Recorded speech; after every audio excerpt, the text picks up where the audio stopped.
Wow, what a match! ಒಂದು over ಇಡೀ stadium full cheers. Next ಓವರ್ನಲ್ಲಿ ಪಿನ್ ಡ್ರಾಪ್ ಸೈಲೆನ್ಸ್. ಒಂದ್ಸಲ RCB ಗೆಲ್ಲುತ್ತೆ ಅನಿಸಿದ್ರೆ ನೆಕ್ಸ್ಟ್ ಮೂಮೆಂಟ್ನಲ್ಲಿ ಟ್ರ್ಯಾಕ್ಗೆ ಬರ್ತಾ ಇತ್ತು. ಬಟ್ ಫೈನಲ್ ಆಗಿ ರೆಡ್ ಆರ್ಮಿ ಅಸ್ತ್ರವೇ ಗೆದ್ದಿದೆ. ಚಿನ್ನಸ್ವಾಮಿಯಲ್ಲಿ ಬೆಂಗಳೂರು ಟೀಮ್ ಗೆದ್ದು ಬೀಗಿದೆ. ಈ ಗೆಲುವಿಗೆ ಮೇನ್ ಟರ್ನಿಂಗ್ ಪಾಯಿಂಟ್ಸ್ ಏನು ಅನ್ನೋದನ್ನ ಹೇಳ್ತೇನೆ. ನಾನು ಶಾಂತ, ನೀವು ಸುದ್ದಿಯಾನದ ಸಬ್ಸ್ಕ್ರೈಬರ್ ಆಗೋದಕ್ಕೆ ಮರಿಬೇಡಿ.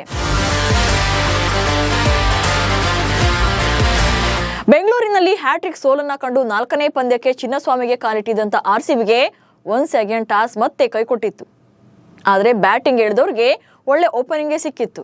50 ರನ್ ಕಂಪ್ಲೀಟ್ ಮಾಡಿದ್ರು ಅನ್ನುವಷ್ಟಲ್ಲೇ ಫಿಲ್ಸಾಟ್ ಔಟ್ ಆಗಿದ್ರು.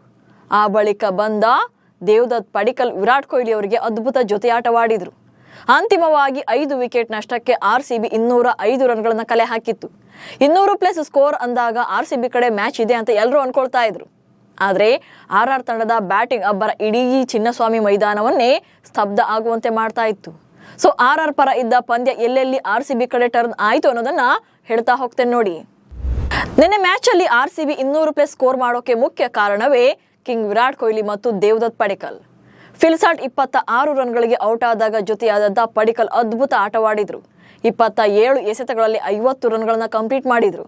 ಮತ್ತೊಂದೆಡೆ ಕಳೆದ 3 ಪಂದ್ಯಗಳಲ್ಲಿ ಬೆಂಗಳೂರಿನ ಚಿನ್ನಸ್ವಾಮಿ ಸ್ಟೇಡಿಯಂನಲ್ಲಿ ಬರೀ 30 ರನ್ ಕಲೆ ಹಾಕಿದ್ದ ಕಿಂಗ್ ಕೊಹ್ಲಿ RR ವಿರುದ್ಧ 42 ಎಸೆತಗಳಲ್ಲಿ 70 ರನ್ಗಳ ಇನ್ನಿಂಗ್ಸ್ ಆಡಿದ್ರು. ಇವರಿಬ್ಬರ ಕಾರಣದಿಂದಲೇ RCB 200+ ಸ್ಕೋರ್ಗಳನ್ನ ಕಲೆ ಹಾಕಿತ್ತು.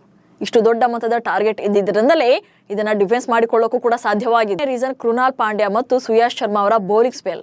ರಿಯಾನ್ ಪರಾಗ್ ಹಾಗೆ ಧ್ರುವ್ ಜುರೇಲ್ RCB ಪೇಸರ್ಸ್ಗೆ ಬೆಂಡೆತ್ತಾ ಇದ್ರು. ಈ ವೇಳೆ ಜಾಸ್ತಿ ರನ್ ಕೊಡದೆ ಮ್ಯಾಚ್ನ RCB ಕಡೆ ಎಳ್ಕೊಂಡು ಬಂದ್ರು ಇವರಿಬ್ಬರು.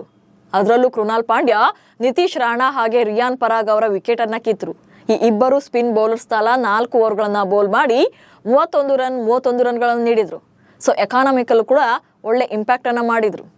ಆದರೆ 18ನೇ ಓವರ್ನಲ್ಲಿ ಬೌಲಿಂಗ್ಗೆ ಬಂದಂತ ಭುವಿ ದೊಡ್ಡ ಡ್ಯಾಮೇಜ್ನೇ ಮಾಡಿದ್ರು. ರಾಜಸ್ಥಾನ ಗೆಲುವಿಗೆ ಕೊನೆಯ 3 ಓವರ್ಗಳಲ್ಲಿ 40 ರನ್ಗಳ ಅಗತ್ಯ ಇತ್ತು. ಈ ವೇಳೆ RCB ಮೇಲ್ಗೈ ಸಾಧಿಸ್ತಾ ಇತ್ತು. ಆದರೆ 18ನೇ ಓವರ್ ಬೌಲ್ ಮಾಡಿದಂತ ಭುವನೇಶ್ವರ್ ಕುಮಾರ್ ಬರೋಬ್ಬರಿ 22 ರನ್ಗಳನ್ನ ಬಿಟ್ಕೊಟ್ರು. ಕೊನೆಯ 2 ಓವರ್ಗಳಲ್ಲಿ ಜಸ್ಟ್ 18 ರನ್ ಬೇಕಾಯಿತು ಅಷ್ಟೇ. ಸೊ ಈ ಟೈಮಲ್ಲಿ ಗೆಲುವು ರಾಜಸ್ಥಾನ ಪರ ವಾಲಿದಂತೆಯೇ ಕಾಣ್ತಾ ಇತ್ತು. ಆದರೆ 19ನೇ ಓವರ್ನಲ್ಲಿ ದಾಳಿಗಿಳಿದಂತ ಹೇಜಲ್ವುಡ್ ಪಂದ್ಯವನ್ನ ಮತ್ತೆ RCB ತೆಕ್ಕೆಗೆ ತರುವಂತೆ ಮಾಡಿದ್ರು. ಹಾಗೆ ಪಂದ್ಯದ ದಿಕ್ಕನ್ನೇ ಬದಲಿಸುವಂತ DRS ತೆಗೆದುಕೊಂಡಿದ್ದು ಕೂಡ ಜಿತೇಶ್ ಶರ್ಮಾ. ಭರ್ಜರಿ ಫಾರ್ಮ್ನಲ್ಲಿದ್ದಂತ ಧ್ರುವ್ ಜುರೇಲ್ ಅವರನ್ನ ಜಿತೇಶ್ ಶರ್ಮಾ ತೆಗೆದುಕೊಂಡಂತ DRS ಪೆವಿಲಿಯನ್ ಸೇರುವಂತೆ ಮಾಡ್ತು. ಆದ್ರೆ ಇದು ಕ್ಯಾಚ್ ಆಗಿದೆ ಅನ್ನೋದು ಸ್ವತಃ ಬೌಲರ್ಗಾಗ್ಲಿ ಅಥವಾ ಅಂಪೈರ್ಗಾಗ್ಲಿ ಸಣ್ಣ ಡೌಟ್ ಕೂಡ ಬಂದಿರಲಿಲ್ಲ. ಚೆಂಡು ಧ್ರುವ್ ಜುರೇಲ್ ಅವರ ಬ್ಯಾಟ್ಗೆ ತಾಗಿದೆ ಅನ್ನೋದು ಜಿತೇಶ್ ಶರ್ಮಾಗೆ ಮಾತ್ರ ಗೊತ್ತಿತ್ತು. ಹೀಗಾಗಿ ಮೊದಲು ಅಂಪೈರ್ ಬಳಿ ಔಟ್ಗೆ ಮನವಿ ಮಾಡಿದ್ರು. ಅಂಪೈರ್ ಔಟ್ ಕೊಡದೇ ಇದ್ದಾಗ ರಜತ್ ಪಾಟೀದಾರ್ಗೆ ರಿವ್ಯೂ ತೆಗೆದುಕೊಳ್ಳುವಂತೆ ಸಲಹೆಯನ್ನ ನೀಡಿದ್ರು, ಹಾಗೆ ಒತ್ತಾಯಿಸಿದ್ರು. ಕೊನೆಗೆ DRS ನಲ್ಲಿ ಜುರೇಲ್ ಔಟ್ ಅಂತ ಬಂತು. ಈ ವಿಕೆಟ್ನ credit RCB wicket keeper Jitesh ಶರ್ಮಾಗೆ ಸಲ್ಲಬೇಕು. ಹಾಗೆ ಒನಿಂದು ಅಸರಂಗನ ಕ್ವಿಕ್ ರನ್ಔಟ್ ಮಾಡಿದ್ದು ಕೂಡ ಇದೇ ಜಿತೇಶ್ ಶರ್ಮಾ. ಇನ್ನು ಇದೆಲ್ಲಕ್ಕಿಂತ ದೊಡ್ಡ ಚೇಂಜಿಂಗ್ ಅಂದ್ರೆ ಜೋಸ್ ಹೇಜಲ್ವುಡ್ ಅವರ ಬೌಲಿಂಗ್.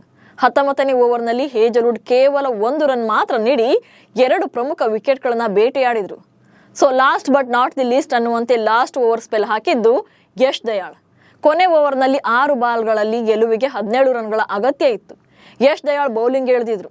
2023ರಲ್ಲಿ ರಿಂಕು ಸಿಂಗ್ ಕೈಯಲ್ಲಿ 5 ಬಾಲಲ್ಲಿ 5 ಸಿಕ್ಸ್ ಹೊಡೆಸ್ಕೊಂಡಿದ್ದಂತ ದಯಾಳ್ ಮೇಲೆ ಫ್ಯಾನ್ಸ್ಗೂ ಸ್ವಲ್ಪ ಭಯ ಇತ್ತು. ಆದರೆ RCB ಮ್ಯಾನೇಜ್ಮೆಂಟ್ ತಮ್ಮ ಮೇಲೆ ಇಟ್ಟಿರುವಂತ ನಂಬಿಕೆಯನ್ನು ಉಳಿಸ್ಕೊಂಡ್ರು ದಯಾಳ್. ಕೊನೆ ಓವರ್ನಲ್ಲಿ 6 ರನ್ಗಳನ್ನ ಮಾತ್ರ ಬಿಟ್ಕೊಟ್ರು. ಹೀಗಾಗಿ RCB ಅಂತಿಮವಾಗಿ 11 ರನ್ಗಳಿಂದ ಗೆಲುವನ್ನ ಕಾಣ್ತು. ಸೊ ಇದು RCBಯ ಕಥೆಯಾದ್ರೆ RRನದ್ದು ಮತ್ತೆ ಅದೇ ರಾಗ ಅದೇ ತಾಳ.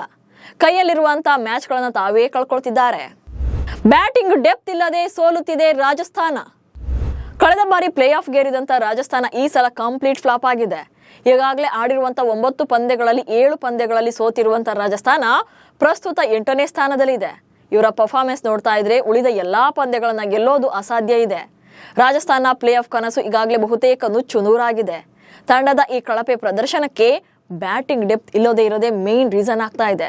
ಸತತ 3 ಪಂದ್ಯಗಳಲ್ಲಿ ರಾಜಸ್ಥಾನ ತಾನು ಮಾಡಿದಂತ ತಪ್ಪುಗಳಿಂದಲೇ ಸೋಲನ್ನ ಕಂಡಿದೆ. RCB ವಿರುದ್ಧದ ಪಂದ್ಯದಲ್ಲೂ ಕೂಡ ರಾಜಸ್ಥಾನ ಅದೇ ತಪ್ಪನ್ನ ಮಾಡಿ ಸೋತಿದೆ. ಒಟ್ನಲ್ಲಿ ಚಿನ್ನಸ್ವಾಮಿ ಮೈದಾನದಲ್ಲಿ ಬೆಂಗಳೂರು ತಂಡದ ಖಾತೆ ಓಪನ್ ಆಯಿತು. ಲೀಗ್ ಹಂತದಲ್ಲಿ ಇನ್ನು 5 ಪಂದ್ಯಗಳು ಬಾಕಿ ಇವೆ. ಸದ್ಯ 9 ಪಂದ್ಯಗಳನ್ನು ಆಡಿ 6 ಮ್ಯಾಚ್ಗಳನ್ನು ಗೆದ್ದು 12 ಅಂಕಗಳೊಂದಿಗೆ ಪಾಯಿಂಟ್ಸ್ ಟೇಬಲ್ನಲ್ಲಿ 3ನೇ ಸ್ಥಾನದಲ್ಲಿದ್ದಾರೆ. ಪ್ಲೇ ಆಫ್ಗೆ ಏರೋಕೆ ಇನ್ನು 2 ಮ್ಯಾಚ್ ಗೆದ್ದರೂ ಕೂಡ ಸಾಕಾಗುತ್ತೆ.